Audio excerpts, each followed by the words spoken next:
अस्सलाम वालेकुम। सबसे पहले तो मैं अपना नाम आप लोगों को बता दूं, मेरा नाम मोहम्मद उवैस है। और अगर मेरी आवाज़ क्लियर नहीं आ रही हो आप लोगों को तो मुझे प्लीज़ बता दीजिएगा। ठीक है, मेरी स्क्रीन उम्मीद आप लोगों को नज़र आ रही होगी। ओके, ठीक है। अच्छा, मेरा नाम मोहम्मद उवैस है और जैसे कि ये हमारी पहली क्लास है तो मैं थोड़ा सा अपना इंट्रोडक्शन आप लोगों को करवा दूं, जो लोग मुझे नहीं जानते हैं। Okay, thank you. अच्छा, मैं अपना इंट्रोडक्शन सबसे पहले आप लोगों को करवा दूं। अगर आप में से कुछ लोग लिंक्डइन के बारे में जानते हैं तो आप लोग लिंक्डइन के ऊपर जाके मेरी प्रोफाइल को भी विजिट कर सकते हैं, मोहम्मद उवैस के नाम से। ठीक है, तो यहाँ पर भी आप लोगों को मेरे मेरे बारे में थोड़ा सा पता चल जाएगा, लेकिन मैं आप लोगों को थोड़ा सा अपने बारे में पर्सनली मैं बता देता हूँ। अच्छा, सबसे पहले मैंने अपना करियर ज्वाइन किया था, तक स्टार्ट किया था तकरीबन 2011 में, अराउंड 2011 के स्टार्ट में, या आई गेस 2010 के आखिर में। अच्छा, फिर उसके बाद मैंने एज ए अपना करियर यूआई यूएक्स डिज़ाइनर मैंने ज्वाइन किया था। फिर उसके बाद मैंने वेब डिज़ाइनिंग पे काफ़ी काम किया, फिर फ्रंट एंड डेवलपमेंट की तरफ में आ गया था। फिर उसके बाद मैंने फुल स्टैक डेवलपमेंट भी करी है। फुल स्टैक डेवलपमेंट के साथ साथ जैसे लारावेल के ऊपर तकरीबन पिछले 6 साल से तकरीबन मैं लारावेल के ऊपर काम कर रहा हूँ। और इस वक्त मैं लारावेल की कुछ टीम्स भी मैं लीड कर रहा हूँ, कुछ स्पेसिफिक कंपनीज के अंदर, जिसमें से एक का नाम जॉयको है। तो इसके अलावा मैं अपना सॉफ्टवेयर हाउस में रन करता हूँ, जिसके अंदर मैं अपना आईटी मैनेजर हूँ और टीम लीड भी हूँ। ठीक है, जो प्राइमरीली मेरी जो रिस्पॉन्सिबिलिटीज़ हैं वो है मेरी फ्रंट एंड डेवलपमेंट और बैक एंड डेवलपमेंट की तरफ। ठीक है, इसके अलावा AWS वगैरह पे भी काफ़ी काम किया है मैंने, जिसके अंदर जो आपकी सर्वर बेस्ड जो ऑप्टिमाइजेशन होती हैं, और उसके अलावा AWS के जो आर्किटेक्चर वगैरह जो बनते हैं उसके ऊपर काफ़ी काम किया है। अच्छा, ये तो मेरा थोड़ा सा ओवरव्यू होगा, जिसके अंदर हम स्किल्स डेवलपमेंट के बारे में आपको स्किल्स के बारे में अपना मैंने आपको बताया कि मेरा स्किल सेट क्या है। थोड़ा सा प्रोफेशनली मैं आपको बता देता हूँ। तो प्रोफेशनली मैंने तकरीबन पिछले 6 साल से कुछ स्टार्टअप्स के अंदर भी काम कर रहा हूँ। जैसे कि उसके अंदर एक पाकिस्तान का बड़ा नाम है स्मार्ट चॉइस डॉट पी के। ये एक स्टार्टअप है स्मार्ट चॉइस डॉट पी के। फिर उसके अलावा ये फिनटेक स्टार्टअप है एक्चुअली। फिर इसके बाद एक यूएई में एक स्टार्टअप है bankonas.com के नाम से। उसको उसके ऊपर काफ़ी काम किया, मतलब उसके ऊपर तकरीबन 3 साढ़े 3 साल काम किया है bankonas.com पे। फिर उसके अलावा यहाँ पर भी कुछ ऐसी कंपनीज हैं जिनके साथ मैं भी इस वक्त काम कर रहा हूँ, जैसे कि एक का नाम joico.com है। ये कनाडा बेस्ड एक कंपनी है। और इसके अलावा मैं एक कंपनी का फाउंडिंग मेंबर भी हूँ, जिसका नाम locofy.ai है। अगर आप खुद भी जाके सर्च करेंगे तो locofy.ai के नाम से आप लोगों को एक वेबसाइट मिलेगी, locofy.ai। ये एक्चुअली हमारी एक टेक प्रोडक्ट है जिसको हम यहाँ पे बना रहे हैं। और इस प्रोडक्ट को यूज़ करते हुए आप क्या कर सकते हैं, इस प्रोडक्ट को यूज़ करते हुए आप अपने डिज़ाइन को अपने पूरी कोडिंग के अंदर आप कन्वर्ट कर सकते हैं। जैसे कि फॉर एग्जांपल आप डिज़ाइन टू रिएक्ट जेएस के कोड, रिएक्ट जेएस के अंदर, HTML के अंदर, या नेक्स्ट जेएस के कोड के अंदर आप एक्सपोर्ट कर सकते हैं अपना डिज़ाइन। तो ये एक टूल हम लोग बना रहे हैं इस टाइम के ऊपर, और ऑलमोस्ट हमारा ये टूल कंप्लीट हो गया है और इसकी लॉन्चिंग भी ऑलमोस्ट हो गई है। अगर आप लोगों को मौका मिले तो फिग्मा के अंदर ये एक प्लगइन है लोकोफाई के नाम से, उसको आप जाके सर्च करके और उसको यूज़ करके देख सकते हैं। अच्छा, एनीवेज, ये मेरा थोड़ा सा बैकग्राउंड था। अच्छा, जो स्टार्टअप्स मैंने आप लोगों को बताए हैं वो स्टार्टअप्स ऐसे नहीं है जिनके ऊपर मैंने थोड़ा बहुत काम किया और फिर छोड़ दिया। मतलब वो स्टार्टअप्स ऐसे हैं कि जिनको बिल्कुल ज़ीरो से, स्क्रैच से उसके ऊपर काम किया और उसको बनाया है। ठीक है, तो वो ऐसे स्टार्टअप्स हैं और वो आज बहुत अच्छा, बहुत ज़बरदस्त तरीके से वो आज चल रहे हैं और अच्छा काम कर रहे हैं। ओके, तो सबसे पहले मैं आप लोगों को लारावेल के ऊपर थोड़ा सा बता दूँ। अच्छा, ये जो कोर्स हमारा है, इसके अंदर हम ज़्यादातर जो फोकस रखेंगे वो अपना फोकस रखेंगे लारावेल के ऊपर। और लारावेल के साथ साथ PHP को भी हम देखते रहेंगे। ठीक है, लेकिन जो मेन फोकस हमारा होगा वो होगा लारावेल पे। उसकी वजह ये है कि लारावेल इस वक्त की मार्केट के हिसाब से अगर देखा जाए तो लारावेल इस वक्त का सबसे ट्रेंडिंग ट्रेडिशनल सॉफ्टवेयर फ्रेमवर्क है, जो कि PHP की बेस के ऊपर बना है। ठीक है, मतलब PHP इसके टॉप ऑफ है। मतलब लारावेल पूरा जो बनाया गया है वो PHP के ऊपर बनाया है। और जब मैंने लारावेल के ऊपर काम किया था तो वो इसका लारावेल का जो अपडेटेड वर्जन था वो 5 था। ठीक है, अब अभी इस वक्त जो लारावेल का अपडेटेड वर्जन है वो है 9, और अभी 10 भी इसका आने वाला है कुछ अर्से में। अच्छा, तो लारावेल को एक्चुअली क्यों यूज़ करते हैं और फ्रेमवर्क क्या होता है, इसके बारे में मैं आप लोगों को थोड़ा सा बता दूं। अच्छा, वो बताने से पहले मैं आप लोगों को ये एक बात कहूँगा कि अगर आप लोगों के पास कोई क्वेश्चन हो, कोई कंफ्यूजन हो, तो उसको आप लोग जो है वो प्लीज़ अपने पास नोट पैड के अंदर नोट कर लीजिएगा। फिर इंशाल्लाह इसके लास्ट 30 मिनट्स के अंदर जो आप लोगों के क्वेश्चंस होंगे उनका क्वेश्चंस का आंसर मैं आप लोगों को दे सकूँगा, ठीक है। अच्छा, तो सबसे पहले मैं आपको ये बताता हूँ कि फ्रेमवर्क एक्चुअली क्या होता है, क्योंकि जब हम लारावेल को फ्रेमवर्क कहते हैं तो फ्रेमवर्क एक्चुअली होता क्या है। अच्छा, फ्रेमवर्क जो आपका होता है उसको हम फ्रेमवर्क इस वजह से कहते हैं कि फ्रेमवर्क आपका किसी ना किसी स्पेसिफिक कोर लैंग्वेज के ऊपर बनाया गया होता है, और उस कोर लैंग्वेज के ऊपर अगर आपको कोई चीज़ बनाने में ज़्यादा टाइम लगता है तो उसको आप फ्रेमवर्क के अंदर जब आप उसको कहते हैं, जब आप उसको फ्रेमवर्क को यूज़ करते हैं, तो वो चीज़ बनाने में आपको कुछ मिनट्स या कुछ सेकंड्स आपको लगते हैं, या कुछ मतलब उससे काफ़ी ज़्यादा कम टाइम लगता है। फॉर एग्जांपल आपको 20% आपका टाइम उसके अंदर लगता है, ठीक है। तो फ्रेमवर्क का सबसे बड़ा जो मेन रीज़न है वो यही होता है कि जो आपकी कोर लैंग्वेज है, जो भी आप कोर लैंग्वेज आप यूज़ कर रहे हैं, फॉर एग्जांपल अगर आप HTML CSS की अगर आप बात करें, तो HTML CSS के अंदर आपके पास जो फ्रेमवर्क्स होते हैं वो होते हैं आपके बूटस्ट्रैप, अगर आपने नाम सुना हो। सिमेंटिक यूआई आपका एक फ्रेमवर्क होता है। फिर उसके अलावा आपका एक प्री कंपाइलर फ्रेमवर्क होता है जिसका नाम सैस है, ठीक है। इसी तरीके से अगर आप जावा की अगर आप बात करें तो जावा के अंदर आपके पास फ्रेमवर्क होता है ग्रूवी एंड ग्रेल्स और स्प्रिंग बूट। ओके, उम्मीद है आप लोगों को मेरी आवाज़ अब कुछ बेहतर आ रही होगी। अच्छा, जावा की अगर आप बात करें तो जावा के अंदर आपके पास कुछ फ्रेमवर्क्स होते हैं जिसके अंदर स्प्रिंग बूट होता है और इसके अलावा ग्रूवी एंड ग्रेल्स होता है। तो इन फ्रेमवर्क्स को यूज़ करते हुए जिस तरह से आपके PHP के अंदर लारावेल होता है, इसी तरह से जावा के अंदर आपके पास ग्रूवी एंड ग्रेल्स होता है, ठीक है। और भी काफ़ी सारे फ्रेमवर्क्स होते हैं जावा के अंदर। अच्छा, उसके अलावा फ्रेमवर्क्स के उसके अलावा अगर आप जावास्क्रिप्ट की अगर आप बात करें तो जावास्क्रिप्ट के अंदर भी आपके पास कुछ फ्रेमवर्क्स होते हैं जिसको यूज़ करते हुए आप जावास्क्रिप्ट का काम आसान कर सकते हैं, जिसके अंदर एक फ्रेमवर्क आपका है रिएक्ट जेएस, उसके अलावा लारावेल रिएक्ट जेएस है, व्यू जेएस है, या फिर एंगुलर जेएस है। तो ये आपके जावास्क्रिप्ट के सारे फ्रेमवर्क्स होते हैं जिनको यूज़ करते हुए आप अपने ये वाले काम बहुत आसानी के साथ कर सकते हैं, ठीक है। तो इस बिल्कुल इसी तरीके से आपके पास एक फ्रेमवर्क होता है PHP के अंदर लारावेल का, ठीक है। लारावेल के अंदर और PHP के अंदर और भी काफ़ी सारे फ्रेमवर्क्स होते हैं, जिसके अंदर एक E2 के नाम से भी एक फ्रेमवर्क है, जो कि बहुत सारे लोग इसको E2 को भी यूज़ करते हैं। लेकिन लारावेल की इस वक्त जो सबसे बड़ी एक अच्छी चीज़ है वो ये है कि इस लारावेल की कम्युनिटी बहुत ज़्यादा एक बहुत ही बड़ी कम्युनिटी है। मतलब सबसे बिगेस्ट कम्युनिटी जी इस वक्त जो है वो लारावेल की है, मतलब जो डेवलपर कम्युनिटी जो है उसकी सबसे बड़ी कम्युनिटी की सबसे बड़ी वजह ये होती है, सबसे बड़ा एक बेनिफिट ये होता है कि हर फ्रेमवर्क के अंदर, हर लैंग्वेज के अंदर आपके पास कुछ इस तरह की प्रॉब्लम्स आ रही होती हैं जिनको आप जिनको आपको रिजॉल्व करने के लिए आपको कुछ एक्सपर्ट्स की ज़रूरत पड़ती है, ठीक है। मतलब फॉर एग्जांपल आपके पास आप कोई कोडिंग लैंग्वेज आप लिखते हैं और उसके अंदर आपको कोई प्रॉब्लम, ऐसा तो हो नहीं सकता कि आपको कोई प्रॉब्लम नहीं आए, तो हर बंदे को कोई ना कोई प्रॉब्लम इसके अंदर ज़रूर आती है, तो ये बहुत ही कॉमन चीज़ है। तो लेकिन वो प्रॉब्लम को सॉल्व करने के लिए आपकी ये मैटर करता है कि आपकी प्रॉब्लम सॉल्विंग स्किल जो है वो कितनी ज़्यादा स्ट्रांग है। तो एनीवेज मैं कम्युनिटी के बारे में आपको बता रहा था, तो इसकी कम्युनिटी इतनी स्ट्रांग है, इतनी बड़ी कम्युनिटी है इसकी कि आपको कोई भी इसकी प्रॉब्लम आती है और उस प्रॉब्लम के बारे में अगर आप किसी भी चैनल के ऊपर, फॉर एग्जांपल स्टैक ओवरफ्लो के ऊपर अगर आप कोई क्वेश्चन लिख कर डालते हैं तो उसका आंसर आपको विद इन मिनट्स आपको मिल जाता है, ठीक है। मतलब बहुत सारे एक्सपर्ट्स ऐसे हैं जो कि ऑनलाइन होते हैं और वो आपको उसके आंसर्स आपको प्रोवाइड कर देते हैं, ठीक है। तो कम्युनिटी स्ट्रांग होने का सबसे बड़ा कम्युनिटी स्ट्रांग होने का सबसे बड़ा फायदा जो है वो ये होता है कि आपको जो है वो काफ़ी एक हेल्प मिल जाती है एक्सपर्ट्स के साथ काम करते हुए, ठीक है। अच्छा, और इसके अलावा अच्छा अगर अब हम लारावेल की बात करें कि लारावेल को क्यों यूज़ करते हैं और इसके अंदर क्या क्या फीचर्स हैं, तो आज मैं सबसे पहले आपको लारावेल के थोड़े से फीचर्स में बताता हूँ कि इसको लारावेल के अंदर क्या क्या फीचर्स होते हैं और क्यों हम इसको लारावेल को यूज़ करते हैं।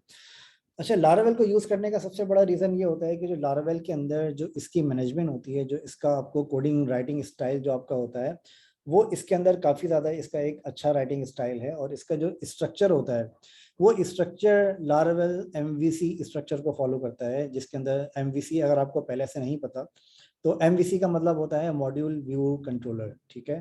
तो लारावेल हम इसको प्रॉपरली देखेंगे कि मॉड्यूल व्यू कंट्रोलर को किस तरीके से हम इम्प्लीमेंट करते हैं और क्या इसका बेनिफिट्स क्या होते हैं इसके। लेकिन मैं आपको सिर्फ इतना बताता हूँ अभी कि लारावेल जो एमवीसी जो स्ट्रक्चर फॉलो करता है उसका नाम वो होता है एमवीसी स्ट्रक्चर, ठीक है, जिसके अंदर आपके पास मॉड्यूल व्यू और कंट्रोलर आपके पास होते हैं। और उसके मॉड्यूल व्यू कंट्रोलर आपको इसकी ज़रूरत क्यों पड़ती है? आपको इसकी ज़रूरत इसलिए पड़ती है कि आप अपनी बिजनेस लॉजिक्स और अपनी कोडिंग लॉजिक्स को आप सेपरेट कर सकें, ठीक है। ये तो आपका हो गया मॉडल और व्यू, मॉडल और कंट्रोलर, ठीक है, जिसके अंदर आप मॉडल्स के अंदर अपनी बिजनेस लॉजिक्स लिखते हैं और कंट्रोलर्स के अंदर आप अपनी जो कोडिंग लॉजिक्स हैं वो आप वहाँ पे लिखते हैं, ठीक है। लेकिन अगर आप इसके व्यू की बात करें जिसके अंदर लारावेल एमवीसी है, एमवी का मतलब होता है व्यू, अगर आप व्यू की बात करें तो व्यू के अंदर आप लारावेल के अंदर व्यू के अंदर आप वो चीज़ें रखते हैं जो कि आपको यूज़र को दिखानी होती हैं, ठीक है, जो कि यूज़र का इंटरफेस होता है, वो चीज़ें आप लारावेल के व्यू के अंदर आप रखते हैं, ठीक है। अच्छा, व्यू के लारावेल का की सबसे बड़ी एक अच्छी बात यह है कि लारावेल का अपना एक व्यू का टेम्पलेट इंजन है जिसको ब्लेड कहते हैं लारावेल के अंदर। तो लारावेल का जो अपना टेम्पलेट इंजन है उसको कहते हैं ब्लेड टेम्पलेट्स। अगर आप लारावेल के अंदर आगे हम काम करेंगे तो उसके अंदर आपको ब्लेड टेम्पलेट्स यूज करने का बहुत ज़्यादा मौका मिलेगा, ठीक है। तो लारावेल के जो अपने टेम्पलेट्स होते हैं उसको हम कहते हैं ब्लेड टेम्पलेट्स, ठीक है। तो जो व्यू की फाइल्स होती हैं लारावेल के अंदर वो आपकी ब्लेड की फाइल्स होती हैं जो कि व्यू की जिसको आप व्यू कहते हैं लारावेल में, ठीक है। अच्छा, ब्लेड टेम्पलेट्स के अलावा लारावेल के अंदर जो मॉडल होते हैं और जो उसका और मजीद जो इसके फीचर्स हैं उसके बारे में मैं आपको थोड़ा सा बताऊं। अगर आपने पहले कुछ थोड़ा बहुत अगर डेटाबेस पे अगर काम किया है और अगर नहीं भी किया है तो तब भी मैं आपको बता देता हूँ।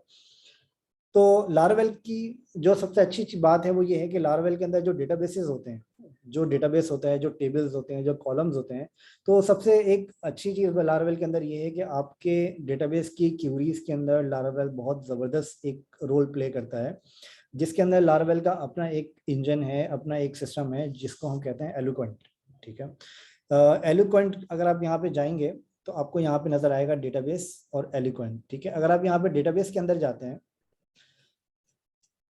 अच्छा मैं थोड़ा सा आपको इसका ओवरव्यू में थोड़ा सा दे देता हूँ लारावेल का। ये लारावेल की डॉक्यूमेंटेशन है, ठीक है। तो आप सबसे पहले लारावेल की डॉक्यूमेंटेशन को आप देख लीजिएगा। इसके लिए कोई आपको लॉगिन या साइन अप करने की ज़रूरत नहीं पड़ेगी। आप सिंपली इसकी लारावेल की डॉक्यूमेंटेशन को आप देख लीजिएगा। इसके अंदर आप सिर्फ इसको जो है वो इंस्टॉलेशन का पार्ट इसका आप अभी फ़िलहाल देखिएगा। अच्छा, इंस्टॉलेशन कैसे होगी वो मैं आपको अभी सारी चीज़ें करके बताता हूँ प्रैक्टिकली कि इंस्टॉलेशन किस तरह से होती है और इसके लिए आपको क्या क्या चीज़ों की ज़रूरत पड़ेगी वो मैं आपको अभी बताता हूँ। लेकिन अभी मैं पहले थोड़ा सा ओवरव्यू वाला पार्ट आपका कंप्लीट कर लूँ। अच्छा, लारावेल का जो अपना डेटाबेस क्यूरीज वगैरह के लिए जो लारावेल का अपना सिस्टम है वो उसको हम कहते हैं एलोक्वेंट। एलोक्वेंट हम इसको क्यों कहते हैं, एलोक्वेंट की क्यों क्यों हमें ज़रूरत पड़ती है और एलोक्वेंट कहाँ पे हमारा यूज़ होता है। एलोक्वेंट आपको हेल्प करता है जब आप रिलेशनल डेटाबेस मैनेजमेंट सिस्टम के ऊपर काम करते हैं, ठीक है।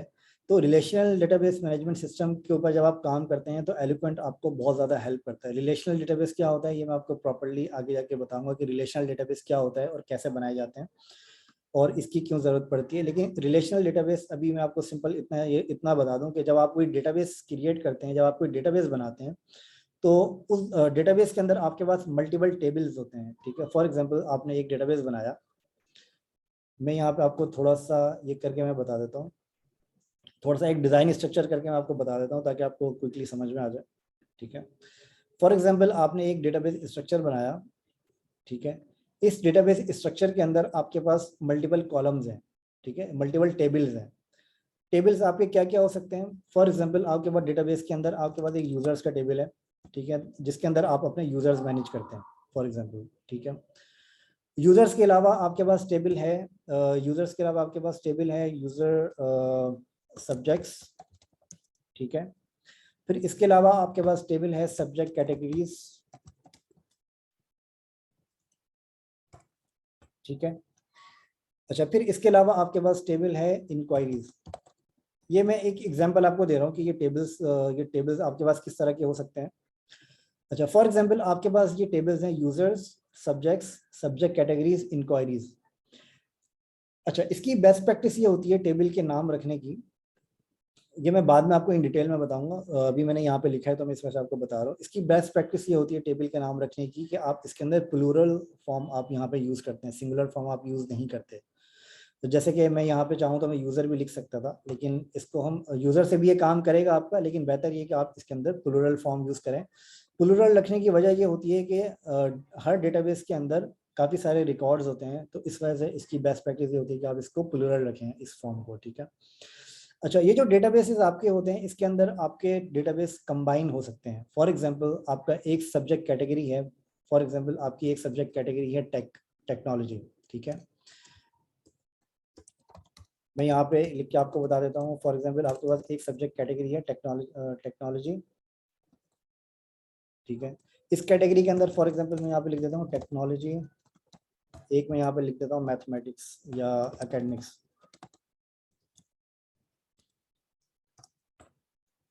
ठीक है। ये आपके पास यहाँ पे फॉर एग्जांपल ये सब्जेक्ट की दो कैटेगरीज हैं। अच्छा, अब ये जो सब्जेक्ट की आपके पास ये कैटेगरीज हैं टेक्नोलॉजी और एकेडमिक्स, अब इसके अंदर आपके पास सब्जेक्ट्स हो सकते हैं, ठीक है। अब फॉर एग्जांपल एकेडमिक्स टेक्नोलॉजी के सब्जेक्ट्स आपके अलग हो सकते हैं और एकेडमिक्स के सब्जेक्ट्स आपके पास अलग हो सकते हैं, ठीक है। अच्छा, इन सब्जेक्ट्स को अलग टेबल में आप रखते हैं। फॉर एग्जांपल आप सब्जेक्ट्स के अंदर आप रखते हैं एक, आप सब्जेक्ट्स के अंदर रखते हैं फॉर एग्जांपल मैथमेटिक्स, एक आप इसके अंदर रखते हैं HTML, एक आप इसके अंदर रखते हैं PHP, एक आप इसके अंदर रखते हैं इंग्लिश, ठीक है। तो ये आपने यहाँ पे सब्जेक्ट्स और सब्जेक्ट कैटेगरीज आपने यहाँ पे थोड़े से बनाए, ठीक है। अच्छा, ये मैंने यहाँ पे क्यों बनाए हैं, इसकी वजह ये है कि आपको मुझे रिलेशनल डेटाबेस सिस्टम समझाना है कि वो रिलेशनल डेटाबेस सिस्टम क्या होता है और वो कैसे काम करता है। वो मैं आपको बाद में इन डिटेल बताऊंगा, लेकिन अभी मैं आपको असल में इसकी ये एलोक्वेंट बता रहा हूँ, तो एलोक्वेंट के लिए ये समझना थोड़ा सा इसकी बैकग्राउंड होना आपको ज़रूरी है, ठीक है। अच्छा, अब फॉर एग्जांपल आप कोई भी टेबल बनाते हैं तो उसके अंदर आपने एक टेबल बनाया जिसके अंदर आपने अपनी सारी सब्जेक्ट की कैटेगरीज आपने डाल दी। दूसरा टेबल आपने बनाया जिसके अंदर आपने सब्जेक्ट्स का टेबल आपका नाम आपने रखा और उसके अंदर आपने ये सारे सब्जेक्ट्स डाल दिए। अच्छा, अब इसके अंदर कुछ सब्जेक्ट्स ऐसे हैं, वो आपके कुछ सब्जेक्ट्स ऐसे हैं जो टेक से बिलोंग करते हैं और कुछ सब्जेक्ट्स ऐसे हैं जो आपके एकेडमिक से बिलोंग करते हैं, ठीक है।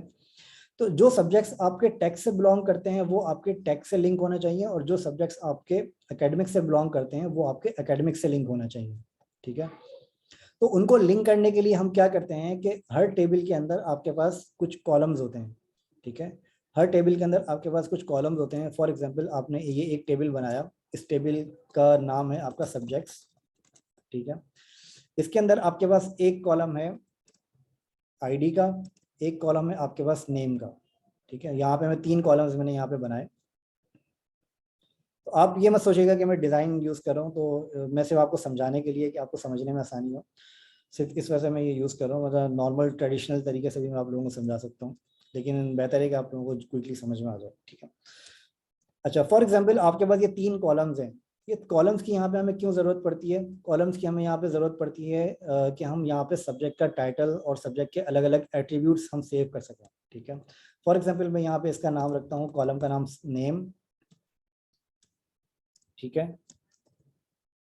इस कॉलम का नाम है आईडी, इस कॉलम का नाम है नेम, और इस कॉलम का नाम है कैटेगरी नेम, ओके।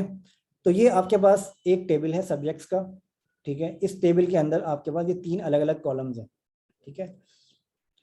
अच्छा, हर कॉलम के अंदर आपके पास मल्टीपल रॉज होती हैं, जो कि आपका मल्टीपल जो कि आपका सारा डेटा होता है इन सब्जेक्ट्स का, ठीक है। अच्छा, फॉर एग्जांपल आपके पास आईडी है, तो आईडी के अंदर आपके पास आईडी क्या होगी? आईडी आपकी हमेशा यूनिक होती है, ठीक है। आईडी के अंदर आपका इंक्रीमेंट वैल्यू हो सकती है 1 2 3 4 5 6, ठीक है। इसके अंदर आपके पास ये वाले सारे सब्जेक्ट्स हो सकते हैं। मैं इन्हीं सब्जेक्ट्स को यहाँ पे कॉपी कर लेता हूँ आप क्विक काम करने के लिए। ये मेरे सारे सब्जेक्ट्स के नेम्स हैं, ठीक है।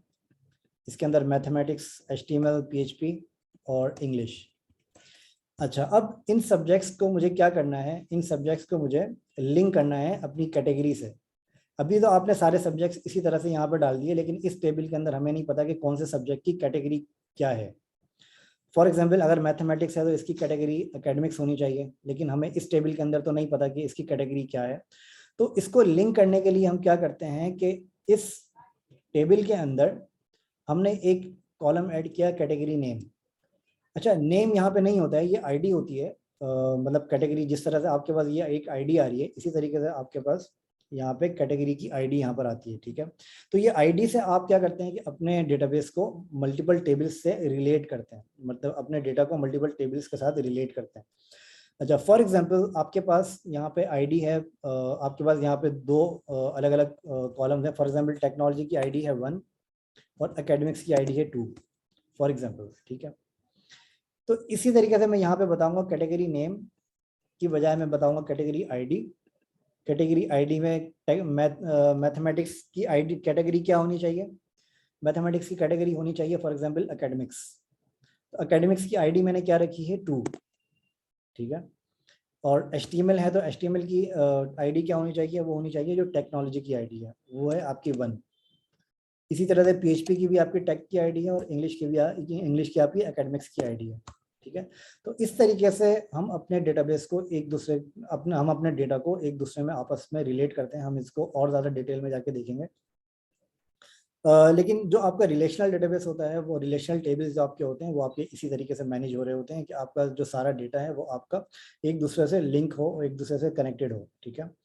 अच्छा, तो अगर आपको फॉर एग्जांपल इसकी क्यूरीज को अगर आपको डेवलप करनी है या क्यूरीज को आपको बनानी है, क्यूरीज क्या होती हैं, क्यूरीज आपकी होती हैं जो कि आप डेटाबेस से डेटा को फैच करने के लिए या डेटा को अपडेट करने के लिए या डेटा को इंसर्ट करने के लिए आप यूज करते हैं, ठीक है। तो वो आपकी क्यूरीज होती हैं सारी, ठीक है। अच्छा, क्यूरीज को बनाने के लिए आपको क्या करना होता है, क्यूरीज को बनाने के लिए आपको MySQL की क्यूरीज आपको यूज करनी होती हैं, जो कि हम आगे आने वाले लेक्चर्स के अंदर हम पढ़ेंगे कि MySQL की क्यूरीज किस तरीके से यूज की जाती हैं, ठीक है। अच्छा, तो इसका मैं आपको बता रहा था फीचर्स, ठीक है। फीचर्स के अंदर अगर हम बात करें एलोक्वेंट की, तो एलोक्वेंट के अंदर क्या होता है कि एलोक्वेंट के अंदर आपको ये रिलेशनल डेटाबेस से डेटा निकालना बहुत ज़्यादा ईजी हो जाता है। अगर आप एलोक्वेंट यूज़ नहीं करते और आप नॉर्मली कोर PHP अगर आप यूज़ करते हैं, तो उसके अंदर अगर आप क्यूरीज अपनी लगाते हैं और आप अगर अपने मल्टीपल जॉइंस लगा के, या मैं आपको एक चीज़ बाद में बताऊंगा कि जॉइंस वगैरह क्या होते हैं और जो भी टर्म्स मैं यूज़ कर रहा हूँ वो आपको बाद में डिटेल में बताऊंगा।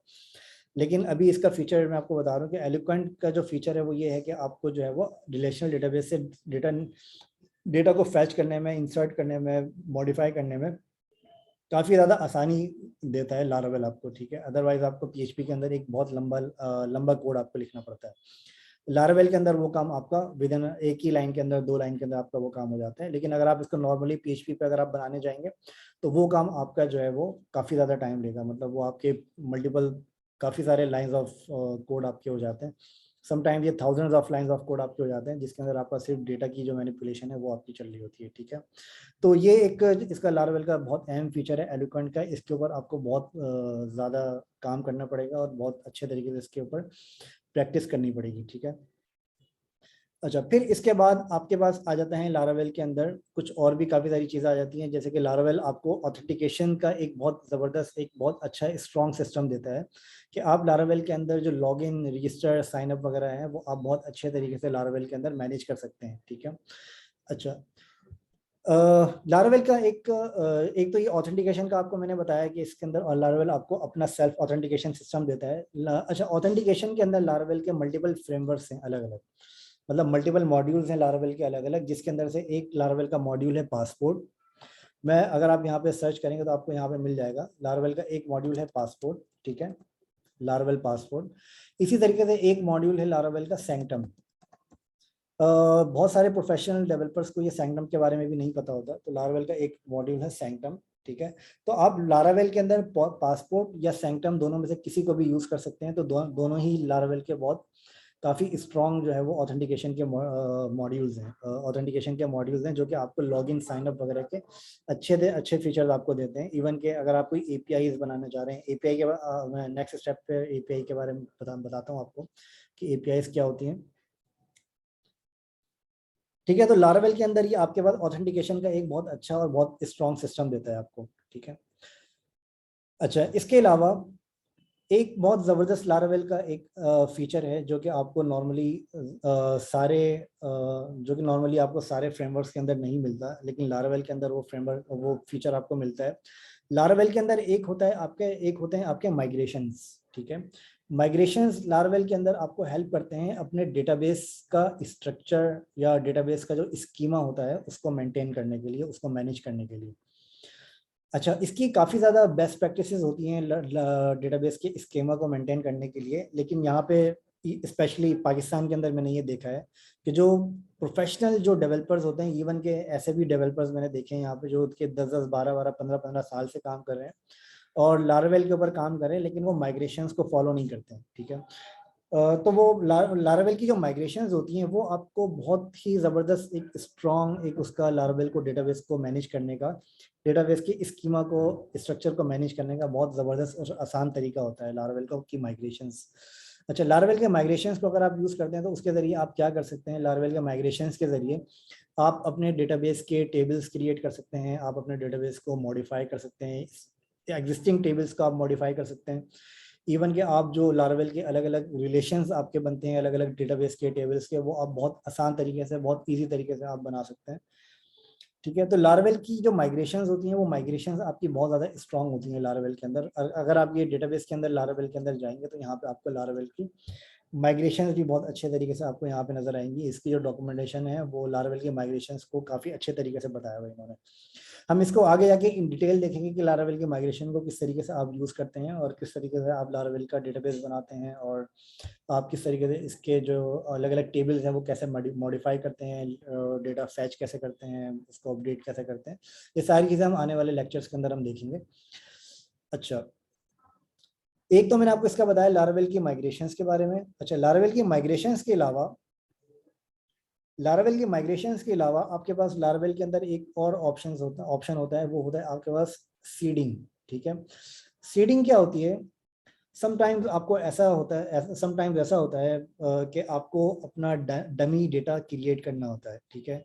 तो लारावेल के जो सीडर्स होते हैं, जो सीडिंग होती है लारावेल की, इसको यूज़ करते हुए आप अपना डमी डेटा बहुत आसान तरीके से क्रिएट कर सकते हैं। फॉर एग्जाम्पल, आप कोई एक ऐसी वेबसाइट बना रहे हैं जिसके अंदर आपको 1000 यूज़र्स की लिस्ट चाहिए, ठीक है। तो वो 1000 की यूज़र्स की लिस्ट आपको चाहिए अपनी टेस्टिंग करने के लिए, अपने सारे काम करने के लिए, अपना पूरी प्रोडक्ट आपको डेवलप करने के लिए। तो उसके लिए लारावेल आपको बहुत ज़बरदस्त तरीके से बहुत ज़बरदस्त एक मॉड्यूल देता है जो कि आपका सीडिंग कहलाता है, लारावेल सीडिंग, डेटाबेस सीडिंग, ठीक है।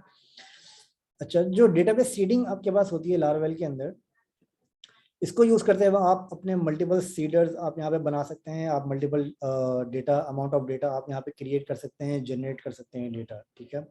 अच्छा, क्रिएट का वर्ड मैं यहाँ पे यूज़ नहीं करूँगा, आप डेटा जनरेट कर सकते हैं, क्योंकि क्रिएट अगर आप करेंगे तो उसके लिए आपको सारी वैल्यूज़ आपको देनी पड़ेंगी। अच्छा, जनरेट का वर्ड मैं यहाँ पे यूज़ इस वजह से कर रहा हूँ क्योंकि आपके फॉर एग्जाम्पल अगर आपको एक यूज़र्स का डेटाबेस बनाना है तो उसके अंदर आपको यूज़र की कुछ फील्ड्स चाहिए होंगी। फील्ड्स का मतलब कि आपको यूज़र का नेम चाहिए, ईमेल एड्रेस चाहिए, यूज़र का पासवर्ड आपको चाहिए होगा अपने डेटा को फिल करने के लिए, ठीक है। तो उसके लिए आपको लारावेल अपने सीडर्स देता है जिसको यूज़ करते हुए आप अपना डेटा जनरेट कर सकते हैं लारावेल के सीडर को यूज़ करते हुए, ठीक है। तो इसको आने वाले लेक्चर्स के अंदर हम और ज़्यादा डिटेल में मजीद देखेंगे। अच्छा, माइग्रेशन हमने पढ़ लिया, हमने सीडर्स पढ़ लिया। अच्छा, अब मैं आपको लारावेल के अंदर एक ये चीज़ बताता हूँ कि लारावेल हमें एक और ऑप्शन देता है, वो है आपका पेजिनेशन का, ठीक है। पेजिनेशन क्या होती है? कुछ जिन लोगों को पेजिनेशन के बारे में नहीं पता तो उनके लिए मैं आपको बताता चलूँ कि पेजिनेशन आपकी होती है जिसको यूज़ करते हुए आप, फॉर एग्जांपल आपके पास 1000 यूज़र्स की लिस्ट है, ठीक है, और वो 1000 यूज़र्स की लिस्ट आपको किसी एक पेज के ऊपर आपको लिस्ट करवानी है, ठीक है। अच्छा, तो 1000 यूज़र्स के लिस्ट आप किसी एक पेज पे अगर आप लिस्ट करवाते हैं तो आपकी जो क्यूरी है, जो आपका डेटा फैचिंग का जो आपका पूरा मेथड है, वो आपका काफ़ी ज़्यादा हैवी हो जाता है और समटाइम्स आपके सर्वर्स भी अलाउ नहीं करते हैं और वो आपको ब्लॉक कर देते हैं, ठीक है। तो उस चीज़ को मेंटेन करने के लिए लारावेल के पास अपने ऑप्शंस होते हैं पेजिनेशन के। तो उसको पेजिनेशन को यूज़ करते हुए आप बहुत ही आसान तरीके से अपने लारावेल के पेजिनेशंस को आप अपने डेटा को मल्टीपल पार्ट्स के अंदर डिवाइड कर सकते हैं। मतलब अपने डेटा को मल्टीपल पार्ट्स के अंदर ब्रेक डाउन कर सकते हैं। फॉर एग्जांपल, अगर आपके पास 100 का डेटा है तो 100 के डेटा को आप 10-10 डेटा के चंक्स के अंदर आप उसको डिवाइड कर सकते हैं, ठीक है। इसकी एग्जांपल मैं आपको एक दूंगा। फॉर एग्जांपल, आप यहाँ पे फेसबुक अगर आप यूज़ करते हैं, ठीक है, तो फेसबुक जब आप यहाँ पे इसको यूज़ करते हैं तो इसके अंदर फॉर एग्जांपल आप यहाँ पे इल्मिस के पेज के ऊपर जाते हैं तो यहाँ पर आपको इल्मिस के पेज के ऊपर या किसी और पेज के ऊपर या आपको अपने प्रोफाइल के पेज के ऊपर आपको यहाँ पे बहुत सारी पोस्ट यहाँ पे नजर आती हैं, ठीक है। लेकिन लारावेल फॉर एग्जाम्पल आपके पेज के ऊपर 5,000 पोस्ट हैं या 1,000 पोस्ट हैं या 100 पोस्ट हैं, ठीक है। लारावेल फेसबुक के ऊपर आपके पास 100 पोस्ट हैं, 1,000 पोस्ट हैं या 5,000 पोस्ट हैं। तो आप क्या करते हैं कि फेसबुक के ऊपर आपकी वो सारी पोस्ट एक ही दफ़ा में लोड नहीं होती हैं, ठीक है। फेसबुक क्या करता है कि आपकी उन पोस्ट को अपने ऑर्डर्स के अंदर डिवाइड करता है और उनको आपको मल्टीपल चंक्स के अंदर वो आपको पोस्ट दिखाता है। फॉर एग्जांपल इनिशियल लेवल के ऊपर फेसबुक आपको बोलता है कि फेसबुक आपको देता है फॉर एग्जांपल 20 पोस्ट या 50 पोस्ट या 100 पोस्ट। फिर जैसे जैसे आप इसके अंदर स्क्रॉल करते रहते हैं तो वो आपकी post behind the scene load होती रहती है, जो कि आपको पता चलता है, जो कि आपको नहीं पता चलता है, ठीक है। अब अच्छा, इसकी एग्जांपल देखने के लिए मैं आपको एक छोटी सी एग्जांपल इसकी ये दिखाता हूँ कि अभी अगर आप यहाँ पे स्क्रॉल बार को मेरे देखेंगे तो ये स्क्रॉल बार आपको बड़ा नजर आ रहा है थोड़ा, ठीक है। अब जैसे जैसे मैं इसको नीचे स्क्रॉल करता जाऊंगा तो आप देखेंगे कि ये स्क्रॉल बार मेरा छोटा होता चला जाएगा। उस स्क्रॉल बार छोटा होने की वजह सबसे बड़ी ये है कि जो जितना ज़्यादा मैं नीचे स्क्रॉल कर रहा हूँ उतनी ज़्यादा पोस्ट मेरी लोड होती जा रही है और उसके अंदर मेरी ऐड होती जा रही है, ठीक है। तो इस वजह से आपका ये स्क्रॉल बार यहाँ पे आपका यहाँ पे छोटा होता जा रहा है और ये स्क्रॉलिंग आपकी बढ़ती जा रही है, ठीक है। तो ये लारावेल के अंदर ये पेजिनेशन का मॉड्यूल ऑलरेडी आपके पास है। तो लारावेल के अंदर ये वाला काम आप बहुत ईजी आसान तरीके से कर सकते हैं कि एक वक्त के अंदर आप चंक्स के अंदर डेटा अपना लोड करें, एक साथ आप अपना डेटा लोड नहीं करें, जिससे आपके सर्वर्स के आपका सर्वर का जो लोड है वो आपका काफ़ी ज़्यादा कम हो जाता है, ठीक है। अच्छा, अब मैं इसके थोड़ा सा आपको अब मैं इसको थोड़ा सा आपको बता देता हूँ कि लारावेल को किस तरीके से आप डाउनलोड करते हैं, किस तरीके से आप लारावेल को इंस्टॉल करते हैं अपने पास, ठीक है। लारावेल को किस तरीके से आप लोकल पे इंस्टॉल करते हैं। अच्छा, लारावेल को लोकल पे इंस्टॉल करने के लिए आपके पास यहाँ पे जब आप लारावेल के इंस्टॉलेशन के पेज के ऊपर जाते हैं तो लारावेल आपको इंस्टॉल करने के काफ़ी सारे तरीके देता है, मल्टीपल तरीके देता है लारावेल आपको इंस्टॉल करने के लिए, ठीक है। अच्छा, इंस्टॉल करने से पहले कुछ इसकी स्पेसिफिक रिक्वायरमेंट्स हैं जो कि आपको फुलफिल करनी होती हैं। वो रिक्वायरमेंट्स आपकी क्या हैं? सॉरी, मेरा एक मैसेज आया था। अच्छा, लारावेल की कुछ अपनी रिक्वायरमेंट्स हैं। वो रिक्वायरमेंट्स आपकी क्या हैं? वो रिक्वायरमेंट्स आपकी ये हैं कि आपके पास आपके पीसी के ऊपर एक लोकल सर्वर सेटअप होना चाहिए, वर्चुअल सर्वर एक सेटअप होना चाहिए। वो सर्वर सेटअप करने का बहुत आसान तरीका ये है कि आप एक वर्चुअल सर्वर की एक एप्लीकेशन आप डाउनलोड करें। मल्टीपल एप्लीकेशन है जिसका जिसका मैं नाम आपको बता देता हूँ, आप अपने पास नोट डाउन कर लें। जिसके अंदर एक एप्लीकेशन है आपके पास जैम्प, ठीक है। जैम को आप डाउनलोड करें। ये आपके पास लारावेल का ये आपके पास एक अपाची का एक सर्वर है। सॉरी, अपाची सिर्फ अपाची का सर्वर नहीं है, मतलब ये आपको एक बल्क के अंदर सारी चीज़ें दे देता है, जिसके अंदर आपका अपाची डेटाबेस और सारी चीज़ें आपको इसके अंदर मिल जाती हैं, पीएचपी वगैरह की सपोर्ट, ठीक है। ये एक एप्लीकेशन है जैम के नाम से, ठीक है। फिर इसके अलावा आपके पास एक और एप्लीकेशन है, उसका नाम है वैम सर्वर, ठीक है। इसके अलावा एक और एप्लीकेशन है, वो है मैम्प।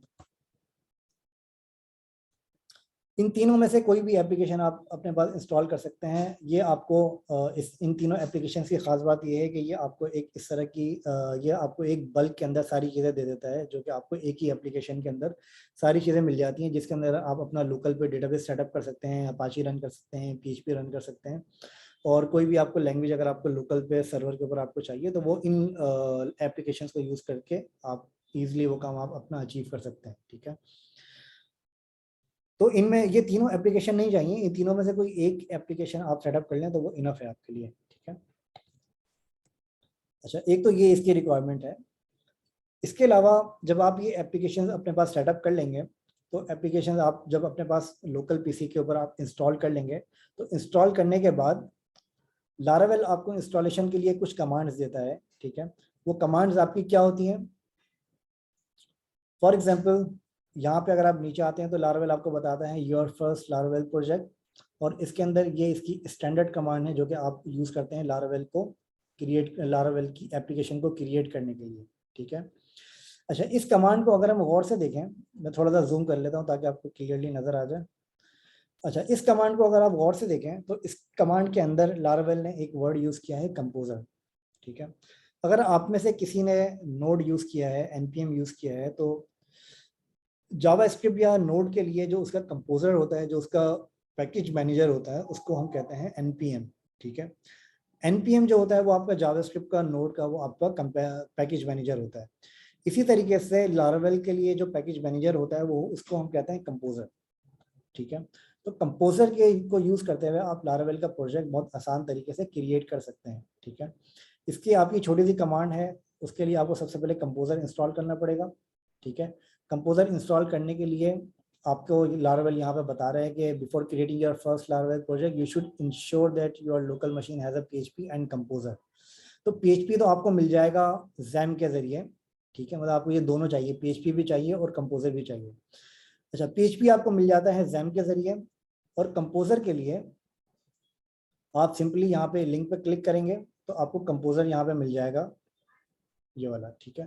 तो ये कंपोजर को आप यहाँ से डाउनलोड करें और इसको यहाँ पे आप इंस्टॉल कर सकते हैं। ये आसान, बहुत आसान तरीका है, बहुत ही आसान तरीके से डाउनलोड हो जाता है कंपोजर, ठीक है।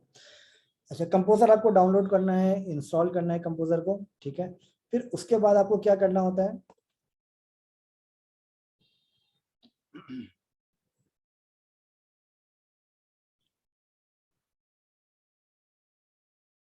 अच्छा, कंपोजर आप सबसे पहले इंस्टॉल करेंगे। कंपोजर इंस्टॉल करने के बाद आपको क्या करना होता है, कंपोजर इंस्टॉल करने के बाद आपको अपनी लारावेल की इंस्टॉलेशन की कमांड ये रन करनी होती है, जिसके अंदर लारावेल का जिसके अंदर लारावेल की क्रिएट लारावेल वाली जो कमांड है, कंपोजर क्रिएट ऐप, ठीक है, वो कमांड आपको रन करनी होती है, जो कि मैं अभी आपको दिखा रहा था। अगर आप यहाँ पे आ जाएंगे, सॉरी, लारावेल की पुरानी डॉक्यूमेंटेशन पे चला गया, तो आप ये ध्यान में रखिएगा कि लारावेल की आप लेटेस्ट डॉक्यूमेंटेशन को देख रहे हैं, पुरानी डॉक्यूमेंटेशन को नहीं देख रहे हैं, ठीक है। तो इसके अंदर डॉक्यूमेंटेशन भी काफ़ी ज़्यादा मैटर करती है, क्योंकि कमांड आपकी ये चेंज हो जाती है। तो लारावेल की जो डॉक्यूमेंटेशन है, इसके अंदर आपके पास आपको इंस्टॉलेशन की इसके आपको पूरे स्टेप्स आपको यहाँ से मिल जाएंगे, ठीक है। अच्छा, इसको मैं आपको अभी एक ऐप यहाँ पे बनाकर दिखा देता हूँ। अच्छा, इसी मीटिंग को आप लोग दोबारा ज्वाइन कर लें, क्योंकि मीटिंग का टाइम हमारा ओवर हो रहा है। इसी मीटिंग को दोबारा ज्वाइन कर लें प्लीज़। नेक्स्ट मीटिंग के अंदर हम अपने क्वेश्चन आंसर्स का भी सेशन हम लेते हैं। थैंक यू, अल्लाह हाफिज़।